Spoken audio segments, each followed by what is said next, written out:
Here we go. Welcome to the State of Kindness podcast. I'm Dido and I'm here with the amazing Cheryl. Cheryl is somebody I met in 2020, I think, in the height of COVID, in the middle of us wondering what was happening to the world. And I remember doing some work around emotional intelligence and education and mindfulness. And as I was sitting at home, not sure if the world was going to allow me to travel again, to have impact in schools, even just in the US. I received an email from somebody from Australia, and with that first email began a long-term relationship that we've had that has showed me so much in terms of the power of one individual who decides to see something and do something about it, especially with a focus on well-being for all. So I just am so grateful that we met, that you reached out that day. And I'm so proud of the work you've done so far. And I just can't wait to have this conversation together. So thanks for saying yes, Cheryl. Thank you, Dido. And yes, I remember the time very well. I remember sending emails, probably quite regularly. I was this little, at the time, I'd moved my role in Catholic education and was like, senior psychologist, pastoral care, wellbeing officer across 20 schools. But prior to that, I was a school counselor across 20 schools. 400,000 square kilometers of travel. And on one of my drives, I came across, a great social emotional literacy program, and I wanted to get some training and, bring that to all my schools. So I would email probably once a year. And then, COVID hit and training became online, and you reached out and went, yep, we can help you. So then that started this amazing, principals would join our online sessions, pastoral care and well-being people, and we would just talk about how to bring this into our schools and bring, like what you're saying, emotional regulation, making mindfulness real. And what I found was, if we were just teaching the children about mindfulness, they kind of go, well, what's in it for me and why am I doing this? And then once we expanded it and we're going, this is your brain, this is how it helps your brain, they were like, wow, give me more, tell me more about this. And, children have said things like, this is like having a psychologist in my brain. And it was just everything that I wanted around capacity building, because as one person across so many schools and such a geographical region, I was like, what impact can I possibly make? But our partnership and our sharing of all of those resources and training really made a difference. And it showed with principals coming and joining our sessions and really believing in it. Yeah, I remember. I mean, I can't forget. I still have some of the faces of the principals who joined us because we always had to work with the time difference. And I knew I would have my late nights, and you guys were early in the morning. And so I want to anchor us in what we're talking about here. So, what we call the state of kindness. People hear the word kindness often and feel like, well, that sounds good. Let's all be kind. What a good idea. Thank you for sharing that, sir. It's like, well, yes, we know kindness is important, but kindness is not something that is weak or something that is nebulous. It is something actually very tactical and technical if you understand how kindness works. And when I say we want folks to live life from a state of kindness, what I mean by that is that we want folks to learn how to live a life where they understand that we are all emotional beings. If you have emotions, there's nothing wrong with you. And we have often received the message, and kids for sure, sometimes even in schools, receive the message that being emotional is bad. So the first thing about living in a state of kindness is to acknowledge that having emotions is normal, number one. Number two, you want to learn how to notice all those emotions and accept them without judgment, right? There's no good or bad emotions. You notice them, you accept them, and then you can learn practices to regulate your nervous system. If you pretend that you don't have those emotions, if you want to suppress those emotions, if you think that having emotions is bad, it's much more difficult to regulate your nervous system so you can feel kindness towards yourself first, right? And the goal here is to learn how to practice kindness towards yourself first. Understand how your brain works, how your emotions work. Embrace the fact that that range of emotions and feelings is nothing but normalcy for a human being like you. And then learn how to dance with those emotions, learn how to play with those emotions, how to maneuver so that you feel like you have more agency to your own life. So as I shared that concept, Cheryl, what's coming up for you as you think about people who may be listening to us? It's interesting because I had almost this exact conversation with my 15-year-old grandson yesterday because he was starting to feel anxious, he's unwell, and he's kind of like, what can I do?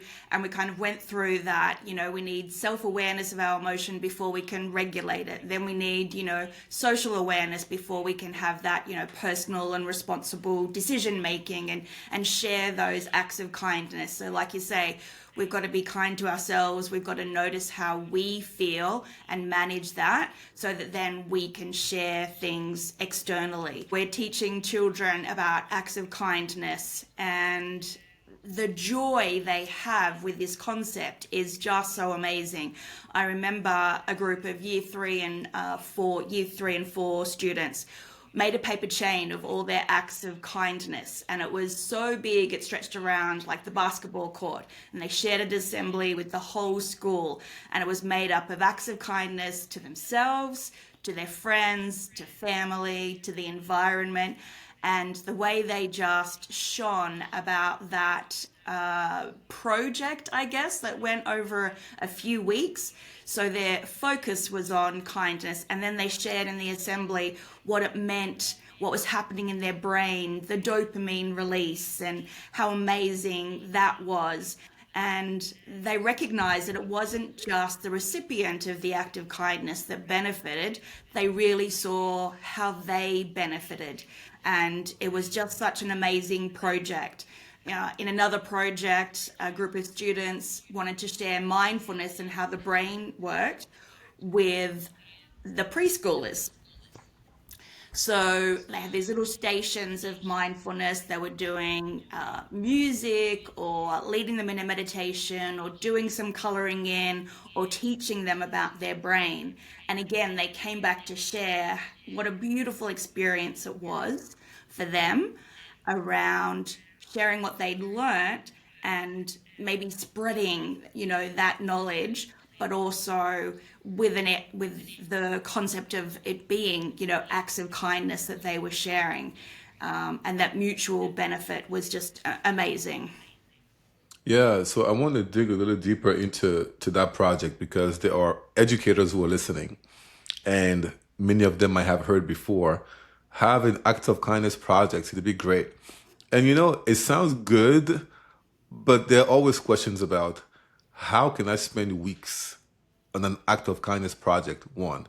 And two, what are the actual steps that someone would follow in order to rally large groups of kids to have this kind of project to the point that, because from what you're sharing, the kids themselves saw the benefits. They were sharing how awesome they felt, whether they were on the giving or the receiving end of the act of kindness project. So let's think about that teacher or that school leader who is listening to us and thinks this sounds great, but how do I make this happen? What was your experience like? And that's true because I'm always conscious of, when I was coming into schools, conscious that I don't want to, give them more work than they already have. But I've had teachers say this is like an investment. So yes, there's a bit of time involved, but the investment pays off. So we have more focus in the classroom. We have more attention.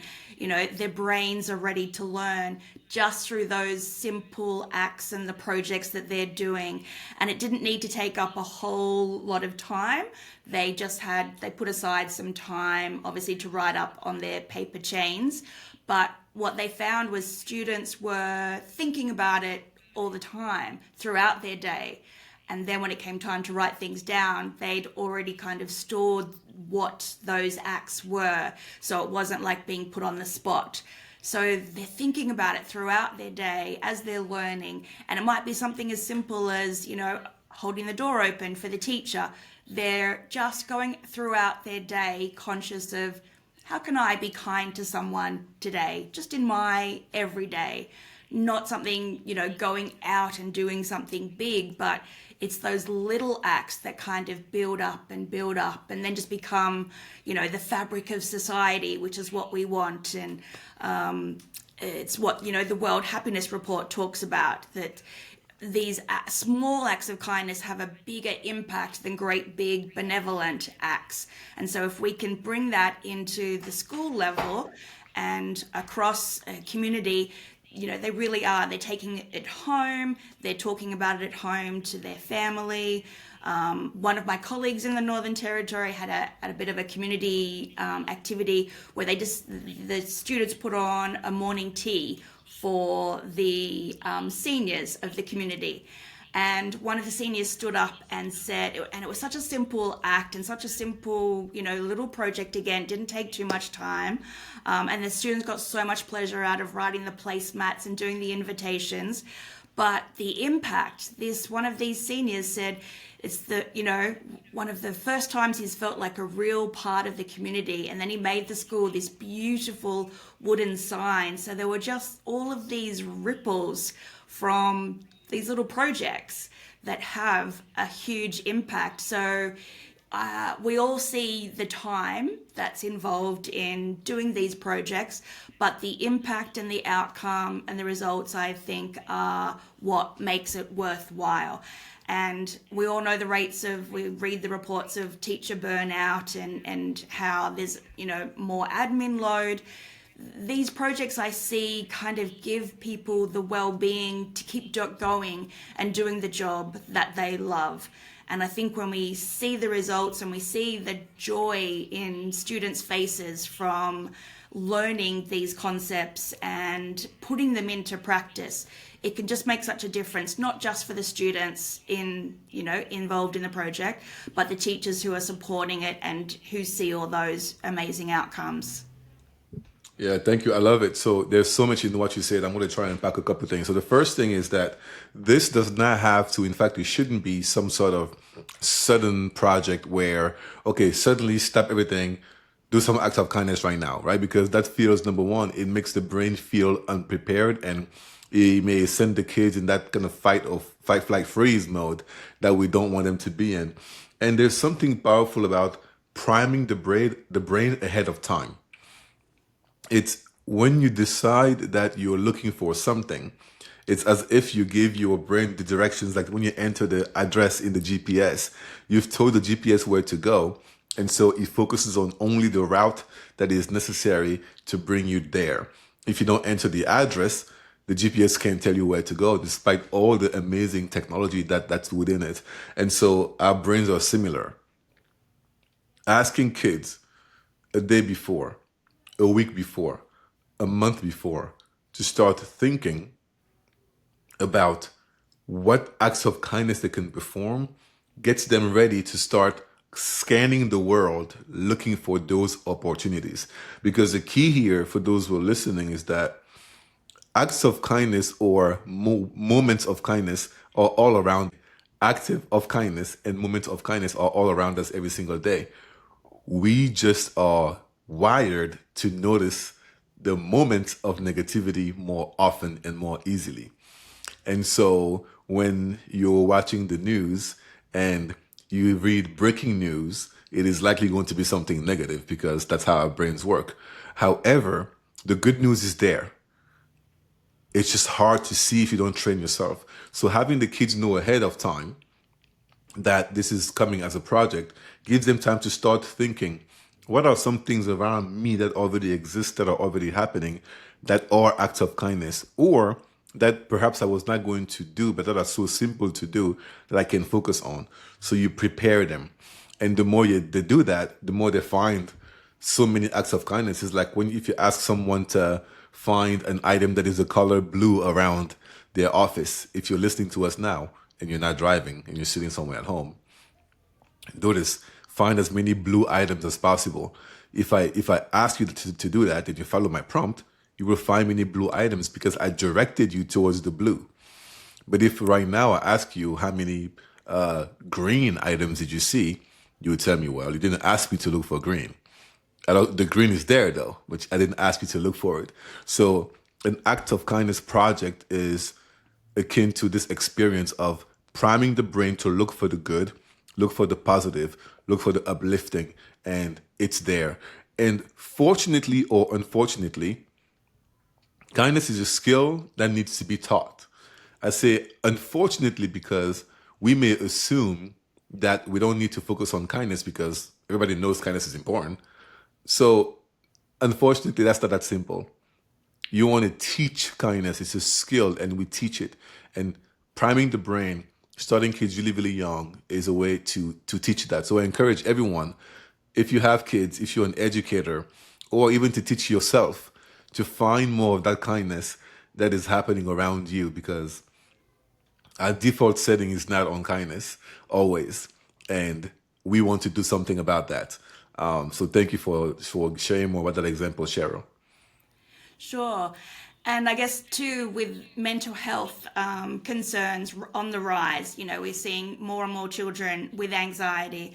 And we know that when we're worried, when we're stressed, when we're anxious, our brain is primed to look for that's negative, and to flip that and try to teach children that skill of look for what's going well, find those three things to be grateful for at the end of the day or the beginning of the day or throughout the day, can really change things in a wide way around mental health.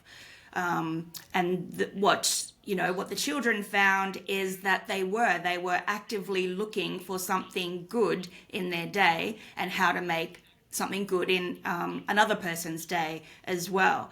But we want it to be kind of natural and authentic, not just, oh, we're just going to do this for half an hour on a Friday. No, we actually want this, in the fabric of the day.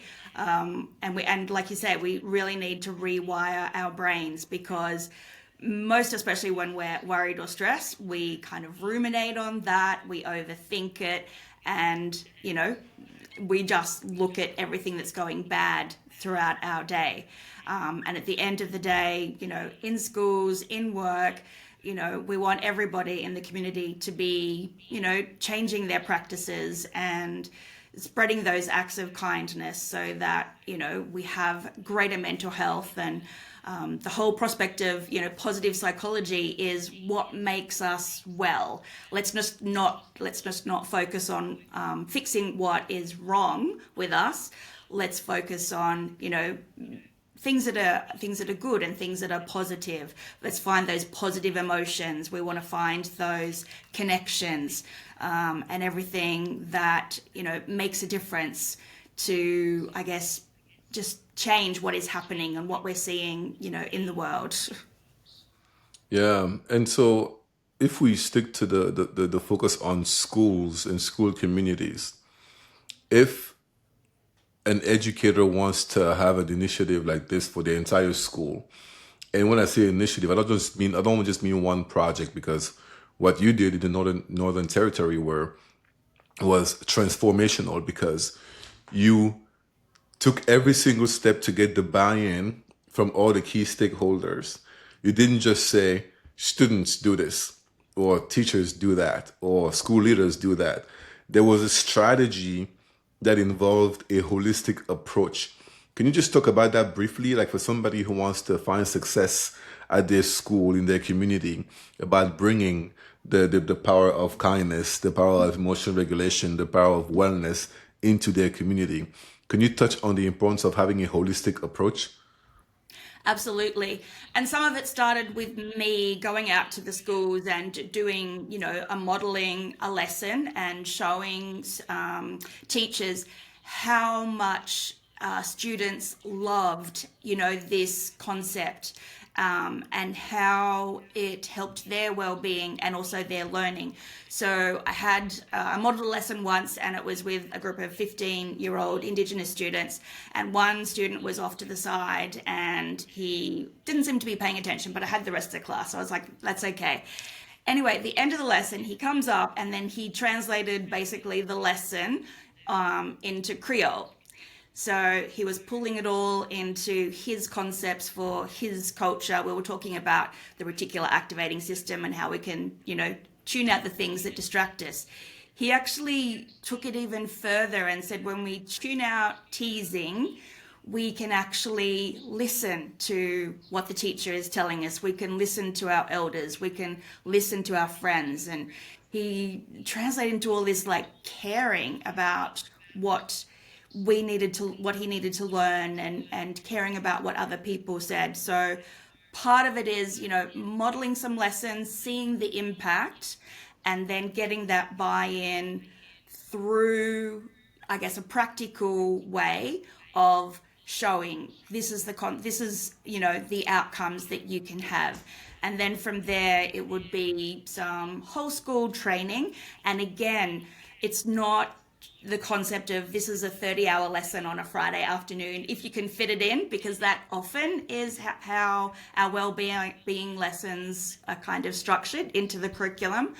But it was more around, this is actually for the benefit of all. This doesn't benefit just the students. This benefits all of the teaching staff and all of the community. So this is something for all of us.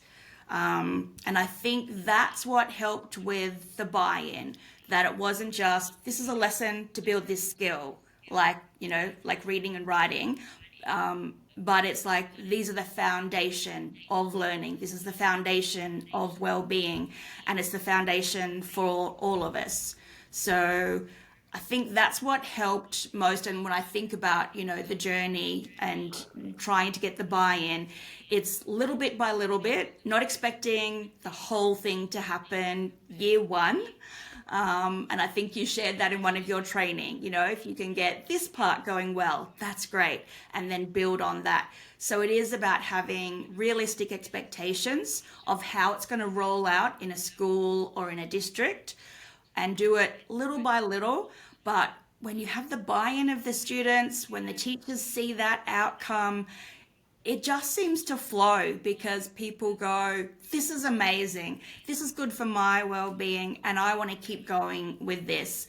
And I have a teacher at the moment who just loves this work and is sort of like my co-facilitator around delivering this. And so I would recommend, get that co-facilitator, get someone else who's passionate about this, so that you're a bit of a team.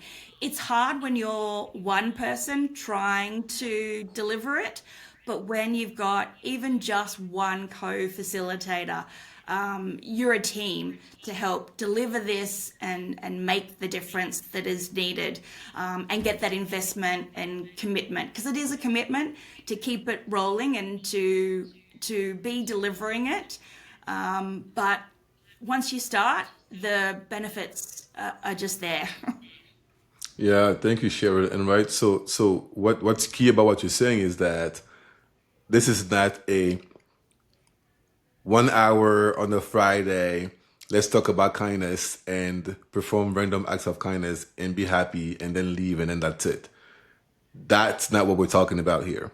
We're talking about adopting all the tools that you need to try to make this way of kindness be part of the culture of your school. And in order for it to be the part of the culture, like Cheryl said, modeling and showing folks that if I teach you how to understand how your emotions work, how to regulate them, and how to show you how to to show kindness to yourself and to others, if I show you the outcome, you see it for yourself, you feel good. I mean, think about any session you've ever attended where folks perform gratitude circles, or how to express something they appreciated about somebody who was next to them. There's always that genuine joy on the face of the receiver and the giver. So when you can demonstrate this to people, they get buy-in. But the goal should always be clear. This is a long-term journey. We're not going to be done in 1 day, 1 week, 1 month, or even 1 year. It's an infinite game, right? It's a game where the purpose of the game is to keep it going. And if you have that mindset, it's easier to incorporate well-being, wellness, kindness into your school. And something I'm thinking about as you were mentioning indigenous kids in the Creole, the Northern Territory. It's I'm in the US currently. You are in Australia. We're all human beings, but we live in different contexts. And I often hear these days people are so unhappy. The world is so stressed.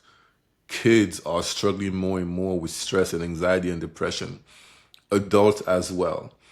And sometimes you hear about the ways in which stress or kindness or happiness shows up in one culture versus a different culture, or in one country versus a different country.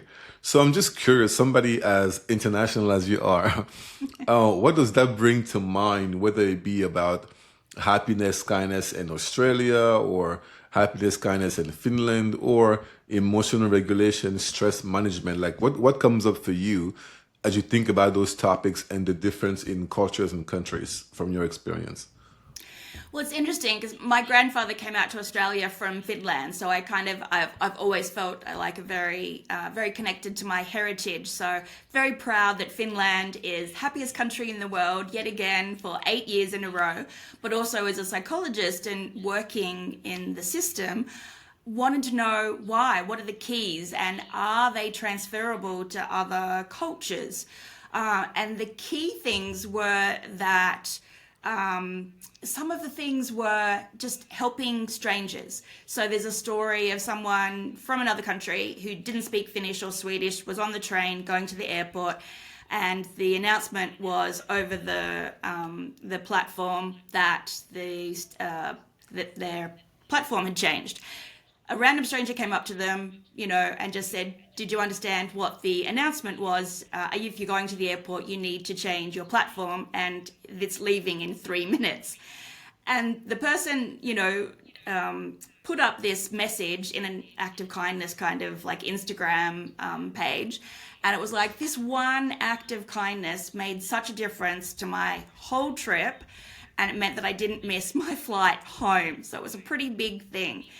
And in the World Happiness Report, this is just how, and Nordic countries, so Finns and the Nordic countries, it's just a fabric of their society to, have random acts of kindness.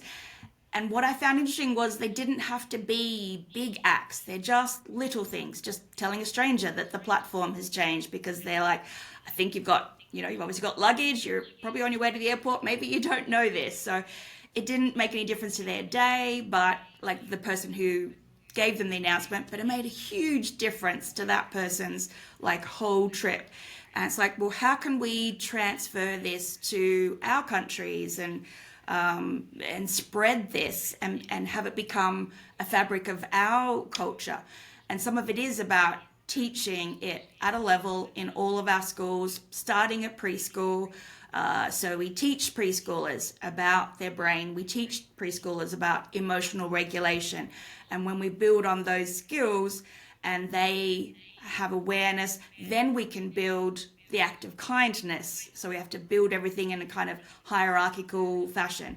You can't just, as you say, you can't just like go out and have acts of kindness, especially at a preschool level. They're interested in, having their needs met, and that's developmentally appropriate.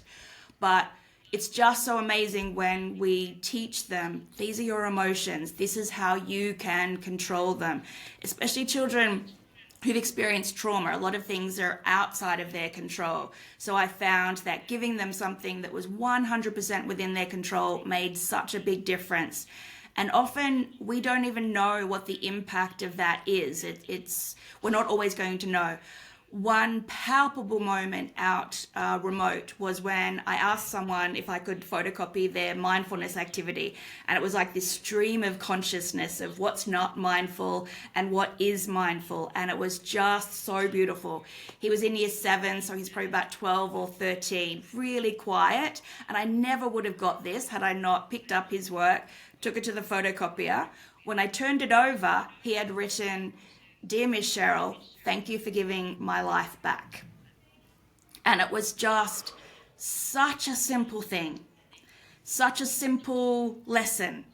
We were just talking about what's not mindful and what is mindful.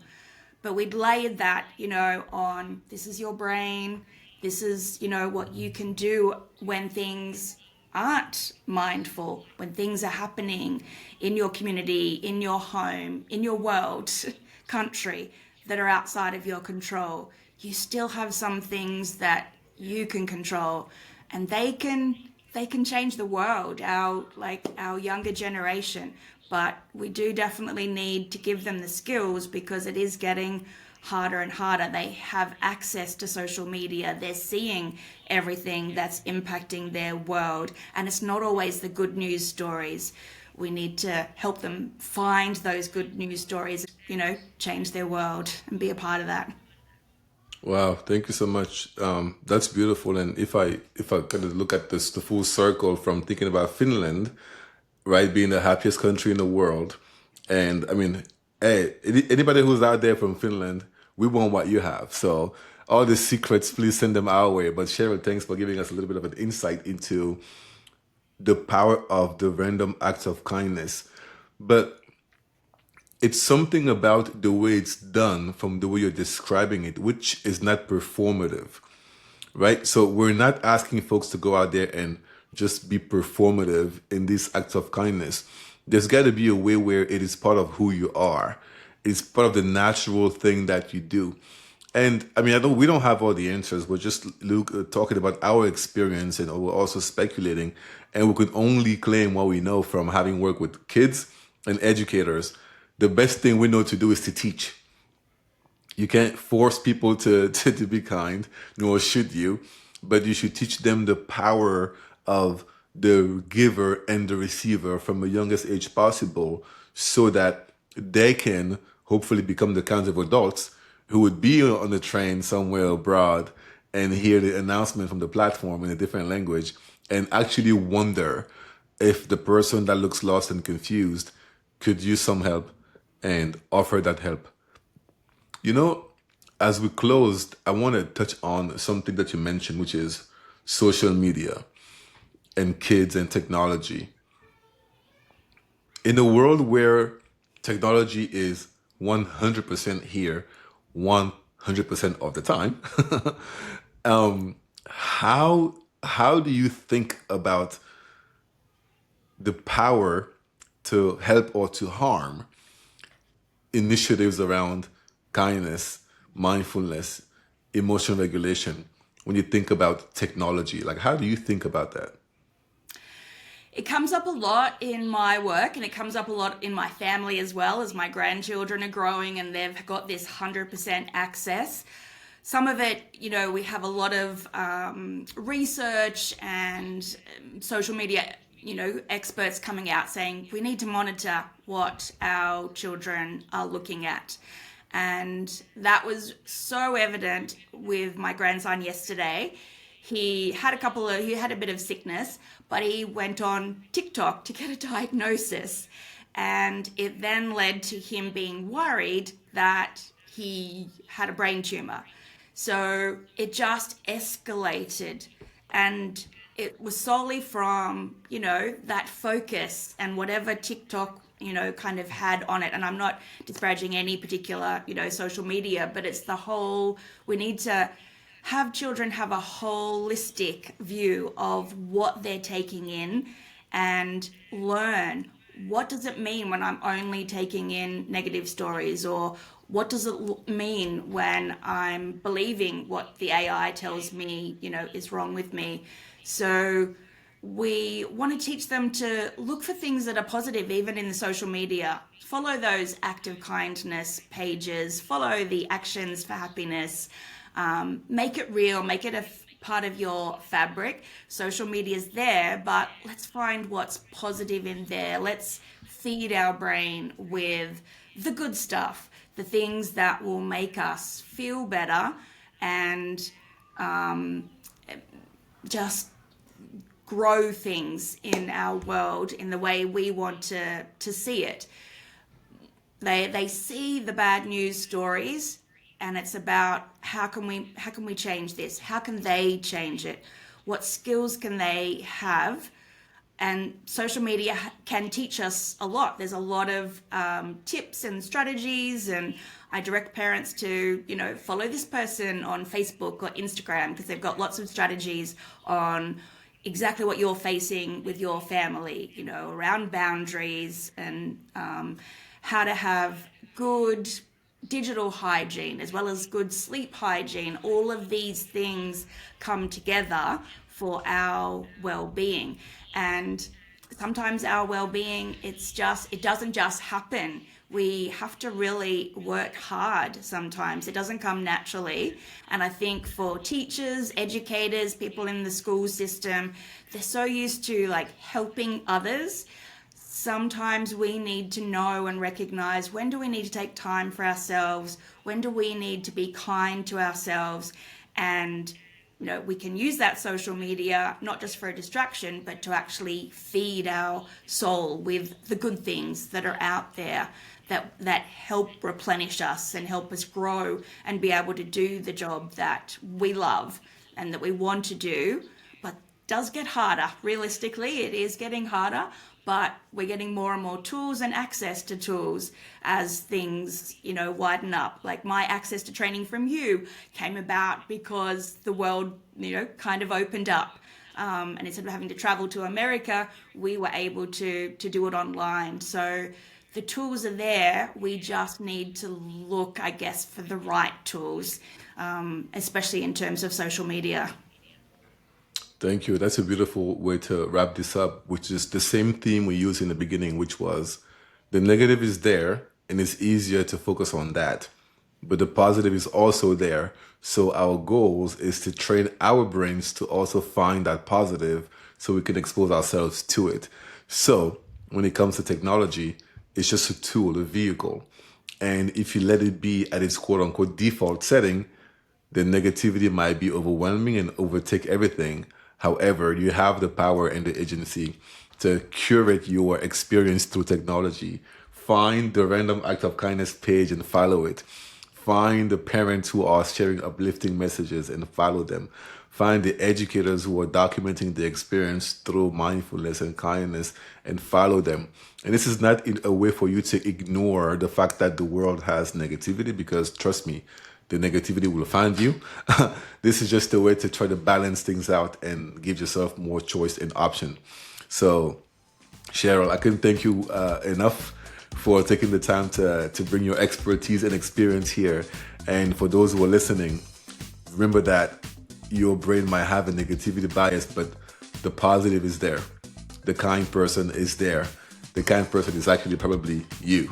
So tap into that kindness so you can spend more time living life from a state of kindness. So thank you.